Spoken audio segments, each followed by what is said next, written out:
হঠাৎ আমাদের সম্মুখে দেখা মিলল জনপ্রিয় ব্লগার নেপাল চৌধুরী। এখন তার কাছে কিছু জিজ্ঞাসা করবো। নেপাল ভাই, হ্যাঁ ভাই বলেন। আপনার একটা পেজ আছে নেপাল চৌধুরী, হ্যাঁ নেপাল চৌধুরী, সেই পেজে 1,31,000 ফলোয়ার। আচ্ছা, আপনার ওই পেজটি কি মনিটাইজ হয়েছে? হ্যাঁ মনিটাইজ হয়েছে। ও, এখন পর্যন্ত ওখান থেকে কয় টাকা ইনকাম হয়েছে? আমি অনেক দিনে তো 28,000 টাকা আমি উঠাইতে পারছিলাম। তো 28,000 টাকার মধ্যে আমি তো 28,000 টাকা আমি খরচা করে ফেলাম। আপনার নেশারাবাদে কিছু টাকা দেবো, 3-এর 1 অংশ, তাতে আসে হইলো আপনার 9,622 টাকা। আচ্ছা, আপনি তো হিন্দু মনে হয়? হ্যাঁ হ্যাঁ আমি হিন্দু। আচ্ছা, তাহলে আপনি 3 ভাগের 1 ভাগ নেশারাবাদ দরবারে দেবেন, ঘটনাটা কি? নেশারাবাদে দেবো এই কারণে, বা এই নেশারাবাদ আমি এখানে দীর্ঘদিন থাকি। আমি যে কোনো যদি বিপদ আপদে পড়ি, আমি যদি কায়সা বুজুরে স্মরণ করি, আমার সমস্যা থাকে না, সমাধান হয়ে যায়। এটা বাস্তব কথা, এটা কোনো নাটকের না, এটা আমি নাটক করি না এবং মুসলমানকে ফুলানোর জন্য বলছি না, যে বাস্তব জিনিসটা বাস ওইটাই আমি বলতেছি। মানে ওখানে মানত করি আপনি অনেক সুবিধা পাইছেন? আমি এইরকম মানত করি না, এই যে আমি একটা অপকর্ম করতে যাইতেছি, যে হুজুর এইটা আপনি আমারে দেখেন।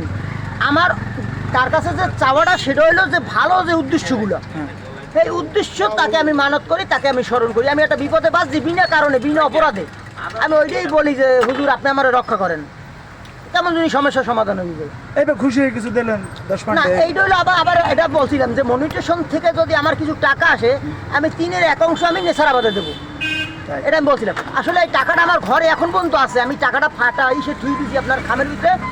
একটা লোক নিয়ে আমার জামু যে এই যাওয়ার লোকটাও পাইতেছি না, আমার টাকাটা দেওয়া হইতেছে না। মানে লোকটা আপনার চয়েস করা আছে নাকি? না, চয়েস বলতে ওরকম না, যেহেতু আমি এখানে কাজ বাজ করি, এখানে অনেক লোকে সাপোর্ট দেয়, আমার 2-1 জন লয়ে গেলে ভালো হয় না।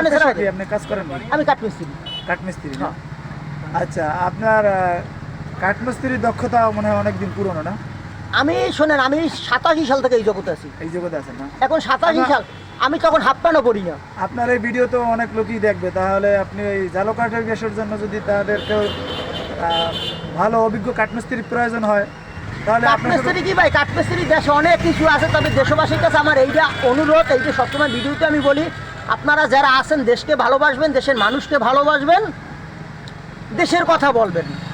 এটা হলো আমার সবসময়, আমি এই দেশের মানুষের কাছে আমি চাই।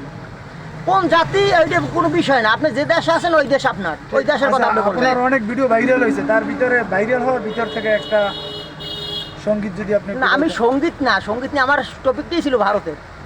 হ্যাঁ ভারতের, কারণ আমি একটা জিনিস বলি, সবসময় একটা কথা বলেছি, অনেকে বলে যে ভারত আমাদের বন্ধু। হ্যাঁ, অনেকে এই কথা বলে যে ভারত আমাদের বন্ধু, ভারত আমাদের উপকার করছে। আসলে না, এই যে যুদ্ধের সময়, যুদ্ধের যে ব্যাপারটা আছে না, ভারতে বাংলাদেশের সাথে স্বাধীনতার যে যুদ্ধ, ভারত আমাকে সাহায্য করছে বাংলাদেশের। আমি এইটার সাথে একেবারে একমত না। ভারত আমাদের কোনো সাহায্য করে নাই, এটা হলো পাকিস্তানের ক্ষতি করছে তারা। এই পাকিস্তানের ক্ষতি করতে গিয়ে ভারতের উপর, এটা তো আমি স্বাভাবিক, দুজনে আপনার মারামারি লাগছেন, এক্সাম্পল দিলাম। কারণ একটা লোক আমার শত্রু আছে, এখন ওই শত্রুর পিটানোর জন্য আপনার আমি পক্ষ নেব, হিসাবটা হলে এরকম। তাই ভারত যে বাংলাদেশের যে সেনাশূন্য পাঠাইছে বা সাহায্য করছে স্বাধীনতার, এটা হলো জাস্ট, যদি পাকিস্তান এইটা থাকতো তাহলে ভারত এটা লুটি খাইতে পারতো না আমাদের এই বাংলাদেশ। এই তবে ভারত না আসলে কি বাংলাদেশ স্বাধীন হইতো না? হয়তো, কিন্তু একটু সময় হয়তো বেশি লাগতো, তাই আর কিছু না। আরো ভারত আমাদের মনে করে আমাদের সর্বনাশের কারণ হলো ভারত, কারণ তারা মনে করে একটা ভারতের এই বাংলাদেশটা একটা অঙ্গরাজ্য। তাহলে হিন্দুরা তো অনেকেই মনে করে ভারত তাদের স্বর্গের মতো। না না না না না না না ভাই, এটা ভাই হিন্দুদের মাথা ব্রেন ওয়াশ করছে ওই ইন্ডিয়ানরা। আমি বলি ভাই একটা সত্য কথা, এই খাউন্ডাতে যদি আমি মিথ্যে কথা বলি, এই খাউন্ডাতে আমি কি বলবো, এই কি কাছে নিয়ে বললাম, এটা তো চা। আমি যদি কোনোখানে যাই হিন্দুদের সাথে ভারতের একটু বদনাম করি, তারা জাতি হিসাবের মতো ফোস করি ওঠে। মানে এরকম একটা অবস্থা, মানে ওদের ব্রেন ওয়াশ করিয়ে ফেলাইছে।